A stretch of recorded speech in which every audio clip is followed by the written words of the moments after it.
আয়েশা সিদ্দিকায়ে ফরমায় আমি নবীজির সাথে দোয়া শরীক হইলাম, শেষের দিকে আমি নবীর দোয়া শেষ হইবার দিকে আমি আমার আবার কামরায় ফিরিয়া আইলাম। নবীজি আমার এলাকান ঘুমো রাখিয়া গেছিলা, আমি আয়েশা ওলাখান আবার ঘুমাই গেছি। সুবহানাল্লাহ। বুঝলেন আমার কথা যাবো এটা হাদিস, এটা কোনো আমার মুসলমানের কথা নাই।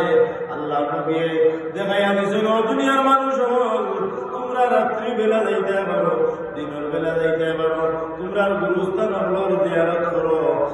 আল্লাহ রাব্বুল আলামিনের মধ্যে গান যারা আছেন এখানে জিন্দা লইয়া বলো না জিন্দার উপরে হক। সুবহানাল্লাহ। আল্লাহ গিয়া হাজিরিনে کرام সামিনে আযাম মুর্দে গান জীবিত রাতের দিকে চাই, আমার আওলাদে নিয়ে আমার ইয়াদ করে, আমার আওলাদে নিয়ে আমার নেকি দিয়ে সাহায্য করে। সুবহানাল্লাহ। হাজিরিনে کرام সামিনে আযাম সেই সময় আওলাদে গিয়া মা বাবার কবরের ঘর, আত্মীয় স্বজনের কবরের ঘর, দাদা দাদি পূর্বপুরুষের কবরের ঘর গিয়া দাঁড়াইয়া সূরা তাকাসুর পাঠ করে, সূরা কুল হুয়াল্লাহ পাঠ করে, কুল আউযু বিরাব্বিন নাস ফালাক পাঠ করিয়া, আলহামদু পাঠ করিয়া, দুরূদ শরীফ ইস্তেগফার করিয়া যে সময় আল্লাহর কাছে দোয়া করে রে মুর্দে গান রুহানি ইটা আত্মীয় স্বজন জিন্দা হলে খুশি হয়ে যায়। সুবহানাল্লাহ। মা এসে বলবেন আমি আবার আগের মতো আমি ঘুমাই গেলাম, জেলাখান নবী আমারে রাত্রিবেলা রাখিয়া গেছিলাম। আল্লাহ নবী রাহমাতুল লিল আলামিন আবার দেশের দিকে আইছেন, জিয়ারত শেষ হয়ে গেছে। সুবহানাল্লাহ। জিয়ারত শেষ হয়ে গেছে, রহমতের নবী, দয়ালু নবী, মায়ার নবী কামরায় আইছেন। আয়া দেখুন মা আয়েশা সিদ্দিকা আগের মতো ঘুমাছেন। সুবহানাল্লাহ। বলে শ্বাস একটু বড় বড় করে বাঁধাই রাখে। কিতাব ভাই শ্বাস একটু বড় বড় করে বাঁধাই রাখে। মানুষ দৌড়াদৌড়ি করলে জানো হেরানি আর আনি যাবো, জানো হেরানি আয়।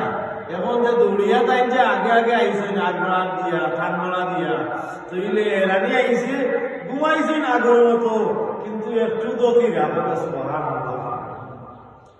হযরতে নবী করিম সাল্লাল্লাহু আলাইহি ওয়াসাল্লাম ফরমায়, এটা আপনার লাগি শিক্ষা। সুবহানাল্লাহ। নবী জিয়ারত গেলা, মা আয়েশা কুজাইয়া গেলা, আয়েশা রাদিয়াল্লাহু তাআলা নাহিয়া পাইলা জিয়ারত শরীক হইলা।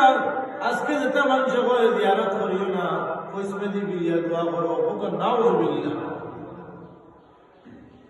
আজকে যদি তুমি তোমার মা বাবার জিয়ারত করো না, তোমার মুর্দে গানের জিয়ারত তুমি করো না, হাজিরিনে کرام তুমি তোমার নামাজ তুমি পড়ো না, তোমার আওলাদরে লইয়া তুমি নামাজ পড়ো না, তুমি বিহনে তোমার আওলাদে নামাজ পড়তো না, তুমি বিহনে তোমার আওলাদ আত্মীয় স্বজন জিয়ারত করতো না। ওকে নাউযুবিল্লাহ। আল্লাহ আমার এই কানে কামল করার তৌফিক তুমি দান করো। ওকে আল্লাহুম্মা আমিন। জোরে আল্লাহুম্মা আমিন। হাজিরিনে کرام সামিনে আযাম তৈলে শিক্ষা দেখিতা নবীজি আইয়া মা আয়েশা আগের মতো ঘুমাইছেন, বুঝবাইরা নবীজি শ্বাস ফলাইরা জোরে জোরে। নবীজি বলবাই মা আয়েশা তোমার স্বামীরে তুমি সাধারণ মানুষের মতো মনে করিও না। সুবহানাল্লাহ। আমার আল্লাহ রাব্বুল আলামিনে দু জাহানের বাদশা বানাই পাঠাইছেন, আমার আল্লাহর পক্ষ থেকে আল্লাহ হাবিব পাঠাইছেন। আমার আল্লাহ রাব্বুল আলামিনে আমারে সৃষ্টি করার উসিলায় আল্লাহ तमाम জাহানকে পয়দা করেছেন। ওকা জুড়ে জুড়ে আবার সুবহানাল্লাহ। ও আয়েশা তুমি সাধারণ মনে করিও না, আমি নবীজি সামনে জেলাখান দেখি, আমি নবীর পিছন দিকে ওলা দেখি। সুবহানাল্লাহ। আমি দোয়া করছি, তুমি আয়েশা গিয়ে আমার দোয়া শুনে কইছো, আমি নবী